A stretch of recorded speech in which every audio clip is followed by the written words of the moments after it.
Triumph Scrambler 1200XC. რა არის ახლა სკრემბლერი? დავიწყოთ ჯერ სკრემბლერის ისტორიით. 1920-დან 1950 წლამდე ბრიტანეთში ხალხი ეჯიბრებოდა ერთმანეთს A პუნქტიდან B პუნქტში ვინ უფრო სწრაფად მივიდოდა. არ ქონდა მნიშვნელობა როგორ გზაზე ევლიდნენ. Off-road-ზე თუ ჩვეულებრივ გზაზე. ამიტომ უწევდათ გადაკეთება არსებული ტრიუმფის და ნორტონის მაშინ ეს ორი მოტოციკლეტი იყო ყველაზე ცნობადი ინგლისში და ბრიტანეთში ზოგადად და უწევდათ გადაკეთება ამ მოტოციკლეტების.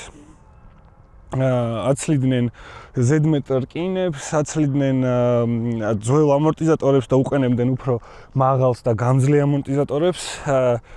გამშობებს მაღლა წევდნენ, როგორც აქ გვაქვს წარმოდგენილი, იმიტომ რომ off-road-ზე სიარულის დროს ხელი არ შეეშალა აქ ქვემოთ რამეს და არ გამოდებოდნენ.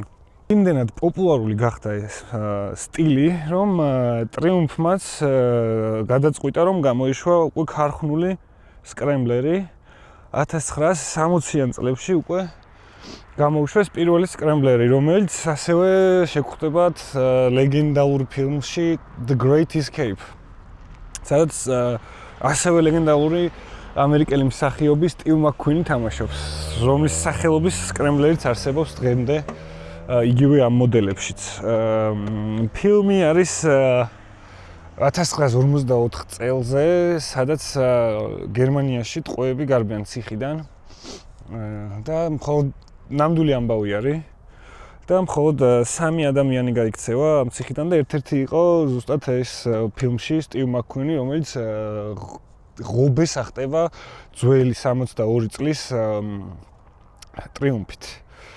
მაგან გამოიწვია მე ძალიან დიდი დაინტერესება მოდელების მიმართ და ზოგადად სკრემბლერების მიმართ და უკვე ყველამ დაიწყო გამოშვება სკრემბლერების. დღეს უკვე გვხვდება როგორც BMW-ში, ასევე Ducati-ში და ტრიუმფი, რა თქმა უნდა და ვიღაცები ადამიანები არიან, რომლებიც კიდე Honda-საც აკეთებენ და რაღაც მოტოციკლეტებს თავისი ხელით უკვე როგორც სკრემბლერს ისე. ახლა ვისაუბროთ კონკრეტულად ამ მოდელზე. გვაქვს 1200 კუბიანი პარალელური ძრავი, საკმაოდ ძლიერი, გამოიმუშავებს 90 ცხენის ძალას და 110 ნიუტონ-მეტრ თორქს. მის წონა არის სავსე 223 კილო. ავსებით საკმარისი არის 90 ცხენი, ჩემთვის ქალაქში, არა მარტო ქალაქში, უგზაობაზეც ძალიან საკმარისი არის. იმ ხელაძალა გვაქვს, რომ არ ვიცი, სიჩქარეებს უკვე მნიშვნელობა აღარ აქვს, რომელ სიჩქარეში ვართ. შეგვიძლია ნებისმიერი სიჩქარიდან დავძვრათ და გავაგრძელოთ აჩქარება. გვაქვს 6 სიჩქარიანი გადაცემათა კოლოფი, რომელიც არის ძალიან რბილი და სასიამოვნო, არ გავს სხვა მოტოციკლეტებს, ჩარტყმა არ ჭირდება და გადაგდებისას რაღაცა ხმებს არ უშვებს, ძალიან რბილად ვარდება. გვაქვს მაღალი დაკიდების სისტემა, 200 მმ წინა შოვა და უკან 200 მმ ოლინსები, რომლებიც წინას და უკანაც სრულად რეგულირებადი არის. გვაქვს 16 ლიტრიანი ბაკი, რომლის ვერ მოვაცალ იქამდე გადამეყო სანამ დააზიანებდნენ. წვეთის ფორმის კლასიკური მთლიანად მოტოციკლეტი, როგორც ხედავთ, რეტრო სტილში არის გადაწყვეტილი, თავისი მოდერნისტული რაღაცა პატარა დეტალებით. გვაქვს ასევე ფარი, მრგვალი ფარი, ისევ კლასიკური შეხედულების, მაგრამ უკვე ქარხნიდანვე LED განათებით გამოდის, რომელიც ძალიან კარგად ანათებს. გვაქვს ესე კლასიკური აწეული მაყუჩები. კონკრეტულად ამ მოტოციკლეტს შეცვლილი აქვს მაყუჩი და მთლიანად გამშვების სისტემა. აყენია ზარდის მაყუჩები, რომლებიც არის იტალიური ბრენდი. და ხმა კი იცით როგორ ხმა აქვს და განახებთ ამას მერე კიდევ. ეს მოტოციკლეტი შეიძლება შევადაროთ სხვა სკრემბლერებს, მაგალითად BMW R90-ს, მაგრამ არ ვიცი, მე თვითონ ვერ შევადარებდი ვერც Ducati სკრემბლერს, ვერც R90-ს, იმიტომ რომ შესაძლებლობებით იმდენად მეტი შეუძლია ამ მოტოციკლეტს, რომ უფრო მაღალ წონაში უნდა ვიყვანოთ და მე დავუყენებდი Honda Africa Twins. კი adventure არ ქვია ვითომ ამ მოტოციკლეთს, მაგრამ ზუსტადაც რომ naked adventure არის რა. Africa Twins არ ჯობნის და არაფერი, უბრალოდ ვუყენებ გვერდზე, იმიტომ რომ მგონია რომ გაყვება ყველგან თუ გამოსტილი რაიდერი იჯდება მასზე. გვაქვს 5 რეჟიმი. ესე იგი, პირველი რეჟიმი არის გზის რეჟიმი. მას მოყვება მერე წვიმის რეჟიმი, სპორტი, off-road რეჟიმი და მერე უკვე რაიდერს შეუძლია თავისით დააკონფიგოს მეხუთე რეჟიმი და მისცეს სიტყვაზე აქსელერაცია სპორტის, ABS-ი გზის, ან უგზოობის და ასე შემდეგ შეგიძლია ესე ათამაშო ყველაფერი. გვაქვს traction control-ი, ABS-ი რაც უკვე ვახსენე. Am traction control-ს აქვს რამოდენიმე რეჟიმი ასევე, რომელსაც ვცვლით მოდების შეცვლით. Off-road-ზე უფრო ნაკლებად მუშაობს traction-ი, რომ მოგცეს საშუალება, რომ ცოტა ვატრიალოთ საბურავი, მაგრამ იქამდეც არ მივყავართ, რომ სადღაც მოგვაცუროს და მოგვისროლოს და ძალიან კარგი არის. ანუ რაც ვიარე, მე ხდიდად გამოცდილება არ მაქვს უგზოობაზე სიარულის, მაგრამ მე რაც ვიარე, მივხვდი იმას, რომ მე რომ უკეთესი რაიდერი ვიყო off-road-ზე, ბევრად უკეთ ივლიდა და ბევრად უფრო რთულ გზებს გავივლიდი, ვიდრე ეხლა შემიძლია ვქნა. ანუ ჩემი შეზღუდვა ეს და არა მოტოციკლეთის. საბურავები გვაქვს წინ 21-იანი კამერის გარეშე სპიცებიანი დისკი და უკან რაც არ უნდა გასაკვირი იყოს 17-იანი საბურავებია ასევე სპიცებიანი უკამერო. ხო, ეს 17-იანი ცოტა ისეთი გადაწყვეტილება იყო, რადგან 18 არის ხოლმე წესით 21-თან ყველაზე შესაფერისი და ცოტა რთული იქნება სავარაუდოდ საბურავის შოვნა. Კონკრეტულად ეს ძრავი არის ბონევილი, რომელიც სხვადასხვა ვარიაციებში გვხვდება სხვადასხვა მოტოციკლეტებში, ეს იქნება Thruxton-ი, თვითონ ბონევილი, ტეასი, რომელიც 900-იანი არის, მაგრამ იგივე ძრავი არის, ოღონდ გაზრდილია შემდეგ, ტეას-20, ბობერი, Speedmaster-ი და რა თქმა უნდა სკრემბლერები. ყველა ოღონდ დატუნინგებული და დარეგულირებული არის თავის შესაძლებლობების და თავის მოთხოვნილებების მიხედვით. სამუხრუჭე სისტემა გვაქვს Brembo M50, რომელიც არის ორდისკიანი სპორტული სამუხრუჭე სისტემა. სხვა ბევრ ბაიკზე გვხვდება ეს, ასევე მე თუ არ ვცდები Street Triple-ზეც ეს მუხრუჭები აყენია, თუ არ ვცდები ზუსტად არ ვიცი. გვაქვს ესეთი რკინის რაღაცა საფარი, რომელიც ვითომ კარბურატორი არის, რომ შეინარჩუნოს ის კლასიკური ვიზუალი, რაც შეიძლება და რო ქონოდა, მაგრამ ამ დროს შიგნით ინჟექტორი არის რეალურად და არა კარბურატორი. გვაქვს ესეთი სანომრე, რომელიც ისევ რაღაცა ტალახის ტრეკის მოტოციკლეთს ამსგავსებს. კონკრეტულად ამ მოტოციკლეთზე გვაქვს სახელურების გათბობა, რომელიც არ მოყვება ქარხნიდან, მაგრამ შეგიძლიათ როგორც ოფცია ისე დაამატოთ ყიდვის დროს, საკმაოდ კარგი და მარტივად სახმარი ეს არის, რა ქვია, პლუსი არის რა, მოტოციკლეტისთვის კნოპკა გაქვს აქვე ხელზე, სამი რეჟიმი აქვს ამასაც და გინდათ ისე მარტივად აყენებთ. ასევე ქარხნიდან არ მოყვება სახელურების დამცავები. ესეც ოფცია არის, შეგიძლიათ დაამატოთ ყიდვის დროს, თუ ტრიუმფისგან ყიდულობთ, რა თქმა უნდა.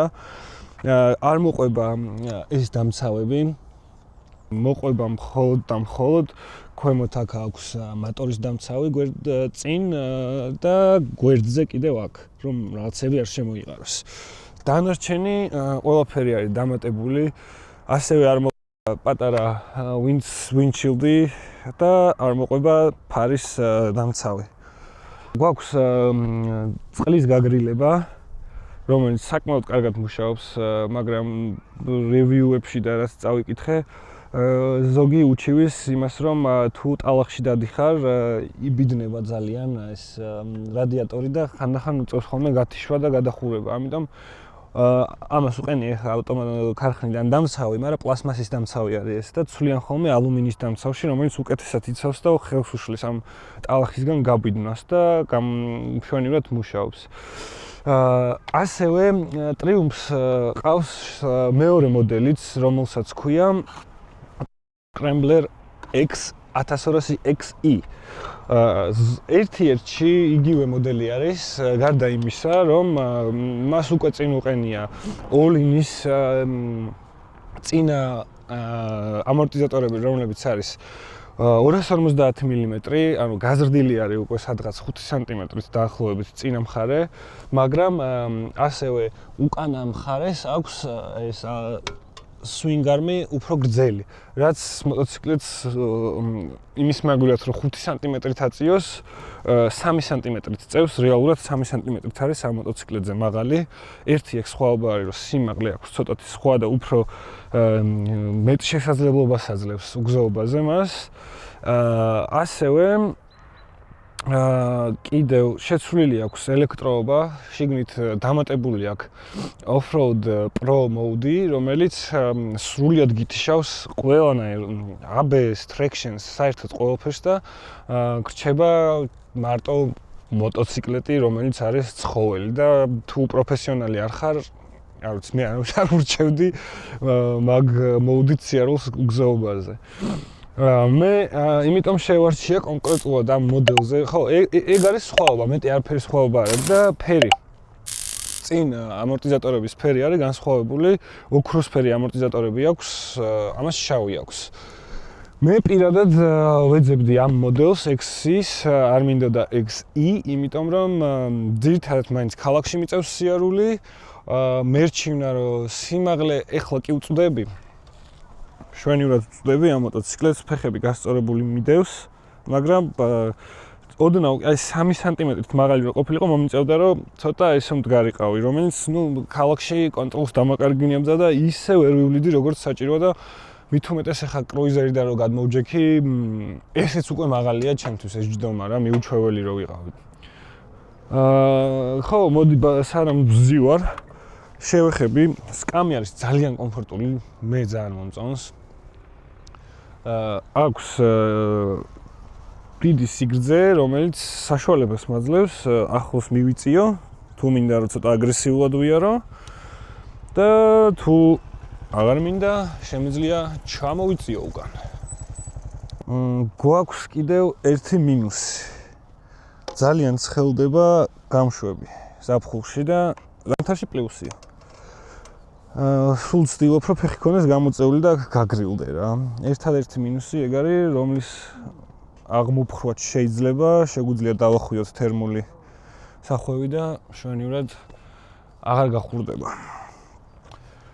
გავიაროთ ახლა, დავჯდეთ, ერთ-ორ სიტყვას ვიტყვი კიდევ მოტოციკლეტის შესახებ. და იმედია მოგეწონებათ. გამოიწერეთ არხი, დააკომენტარეთ, დაალაიქეთ, გადააშიარეთ, გააზიარეთ. დამეხმარება ძალიან, რაც მეტი გამომწერი მეყოლება, მით მეტად ავმუშაოდები და მით მეტი სტიმული მომეცემა, რომ კიდევ უფრო და უფრო კარგი და საინტერესო ვიდეოები ჩავწერო.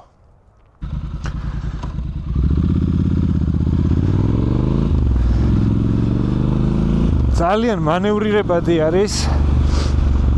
სიმძიმის ცენტრი ზემოთ აქვს სიმაღლიდან გამომდინარე, მაგრამ ასევე არის შუაში, რაც მანევრში გვიწყობს ხელს და გვეხმარება. მით უმეტეს მე კრუიზერიდან გადმოვჯექი, რომელიც ქარხნულად ჩოპერის ცხვირი აქ ასე თუ ისე წინ გაწეული და ძალიან უხვევს ჩემთვის ეს მოტოციკლეტი და არა მარტო ჩემთვის.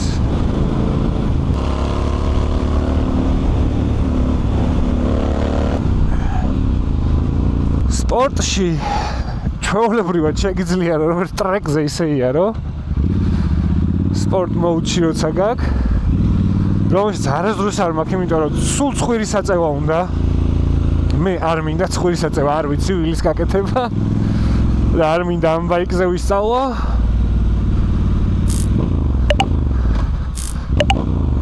კაზუხაც შეგხვდა. ესეთ შემთხვევითი შეხვედრა. ორი ჰარლი, Fat Bobby და Street Bobby. Boy, ბოდიში. Fat Boy ესი.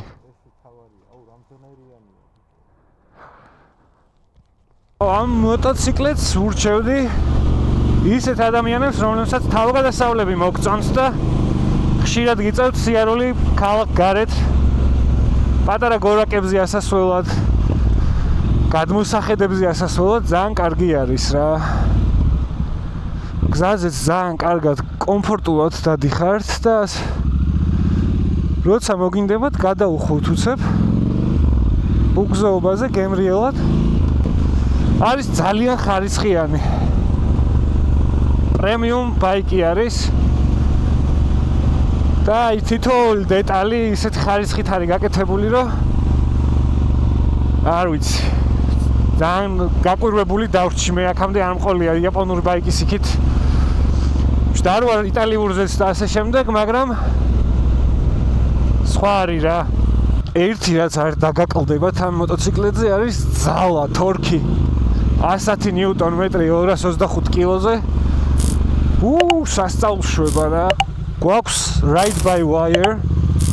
ანუ ელექტრონული აქსელერაცია გვაქვს. მუხრუჭები არის იდეალური.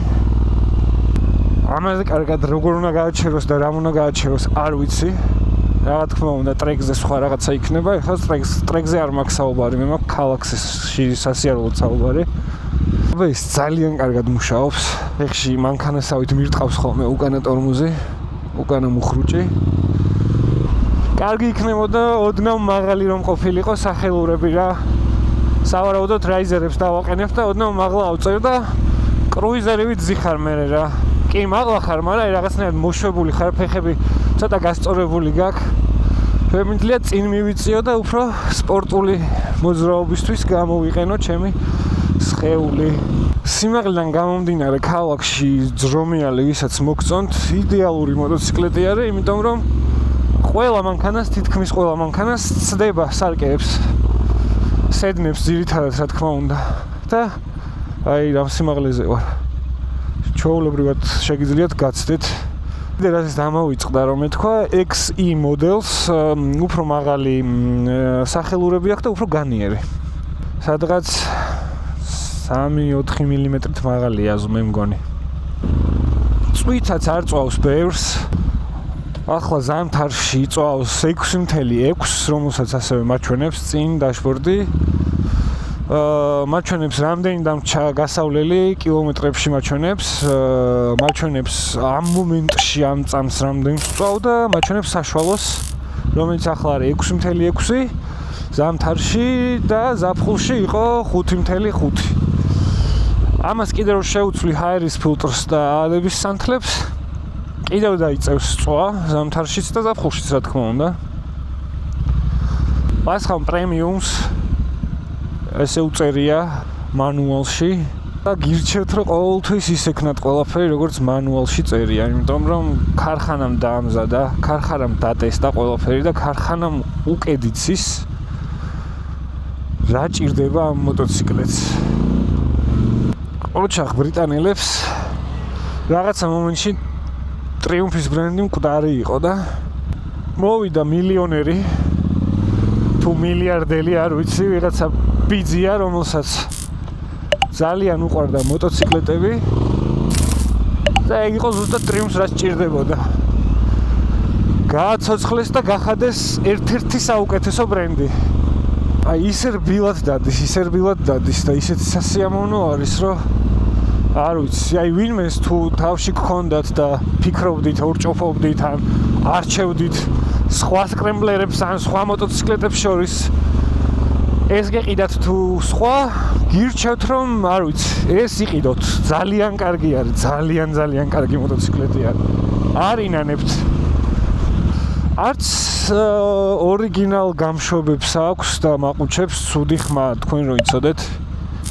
ძალიან სასიამოვნო და ესეთი რამბლ რაღაცა ბუტებს. თბილისში კიდევ ერთი დადის.